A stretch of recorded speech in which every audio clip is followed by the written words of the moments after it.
Good morning or good night, wherever you are. It has been a pretty chaotic week here. When I'm ready to unpack it, you will hear all about it. But in the meantime, today we're going to dive back in to a topic that we've started a few weeks ago, which is reading classic creepypasta story. And this week's story had been requested by my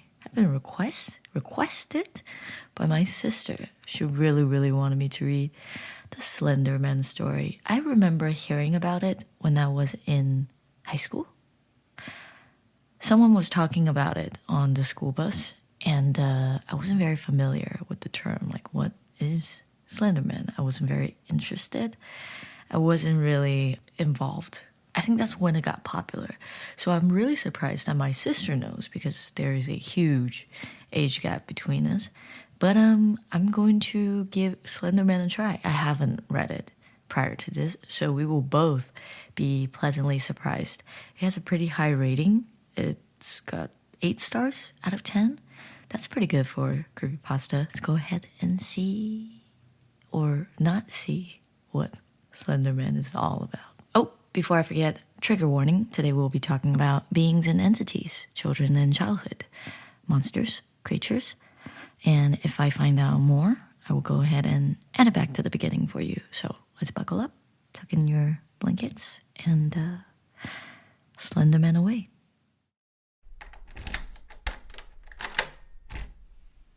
If only you hadn't looked back. Though it was autumn, the day had seemed long, and the brief walk towards home short. As the sunlight began to fade, you and your 2 friends left the playground behind and trudged reluctantly home, knowing that you would be forced to pick up the game and conversation the next day. The next day that never came. If only you hadn't looked back. But you had. Turning just for a moment, you had glanced back towards the tree line, seen the fingers of their branches clawing up towards the sky, and beside them, the figure. At first, you thought you must be mistaken, that your eyes in the hazy blur of twilight were playing tricks on you. But no. When you looked again, he was still there. Taller than any man could be. Thinner, even the willowy branches that extended ever upwards the trees. He loomed in the distance, like the shadows of some horrible dark truth, and you knew instantly that you had to look away.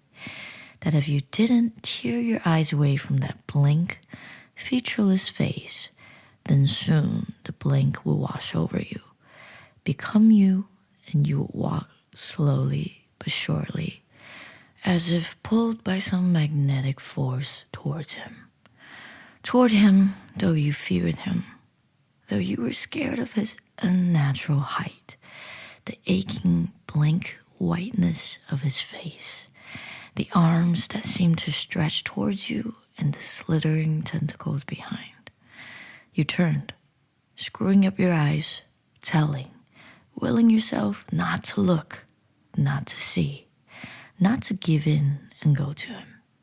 You screamed to the others, telling them the same, telling them not to look. But as you opened your eyes, you realized they had already looked. They were already gone. After waking up with a jolt, the girl laid in bed a few seconds longer, reaching over to switch on her bedside lamp. She tried to remember exactly what had stolen her sweet slumber away. When she couldn't, the brunette swung her legs over the side of the bed and heaved herself up, checking the time on her phone. She snorted when she saw it was midnight, the witching hour. Knowing that sleep would only evade her, she left her bedroom for the kitchen, a good cup of coffee on her mind. As she passed by her front door, a chill spread like liquid fire down her spine. It's only winter, she told herself, focusing again on the coffee plan, measuring out scoops, water, and preparing her cup kept her occupied. But as the dark liquid boiled, she had nothing left to keep her mind from wandering off. The chill returned, and she couldn't help but glance behind her to the front door. It stood there innocently enough, just like always. The dead bolt was still in place, and she could see nothing amiss with it. Turning back to her coffee, she did her best to forget about the feeling. With her cup in hand, she started to back towards her bedroom. As she walked by the front door, she decided that a quick glance out of the peephole would help calm her restless mind. The chill worsened with each step she took towards the door and further away from the safety and warmth of her blankets. She pressed her empty hand against the cold metal door and took a deep breath before leading her eye to that peephole. At first, she could only see an inky blankness and somehow seemed to swirl in itself. When she blinked in surprise, the void melted away. She wished it hadn't. In its place, there stood what she could only guess was once a man. The limbs were long and inhumanly awkward, with bulky joints branching off to several arms, not unlike the branches of a tree. The creature was draped in a black suit, somehow making the thing more nightmarish to her. The icing on the proverbial cake, however, was what passed as the hellish thing's face. It was as though her mind blurred the ghostly visage to spare itself further shock and horror. She shoved herself away from the door with the hand still pressed against it. The scalding mug of coffee fell, the liquid burning her bare legs as she fell backwards and tried to crawl away from the door. She knew, somehow, that her mind hadn't been playing tricks on her. As she walked away from the door, she watched as tendrils as black as the void she first saw snake around through the cracks. The girl was trapped between the instinct to flee and the gut feeling to not turn her back on the door. When the door jolted, the urge to flee overcame her, and she slipped in the burning liquid as she tried to make it back to her room. She knew deep down that she was trapping herself in a corner, but she had to get away from the door. The girl was halfway down the hallway when she heard the previously locked door creak open. She screamed and slipped into a wall, cracking her chin on it and stunning her. After that, there was only blackness. "Nicole?" A warm, male voice snapped the woman out of her trance. As she turned around, she was met by one of her sister's doctors. She nodded, not sure if she should say anything, or even if she could find her voice if she did have something to say. That morning, she had gotten an urgent phone call from the hospital saying that her sister, Lindsay, was there. Before they had even let her see her, the doctors had pulled her off to the side and insisted that they talk to her about what might have happened. Phrases like self-inflicted and assault had been thrown around, and Nicole felt her mind reel. She still hadn't fully understood what had happened until she saw Lindsay with her own eyes. Her little sister had a bandage wrapped around her head, covering both of her ears as well as her eyes. They said it was to keep her now deadened eyes from drying out and try to keep infections out of the wounds Lindsay had made to her ears. The doctors had guessed that either she or someone else had jammed a pencil into them to keep her off balance or to deafen herself against something.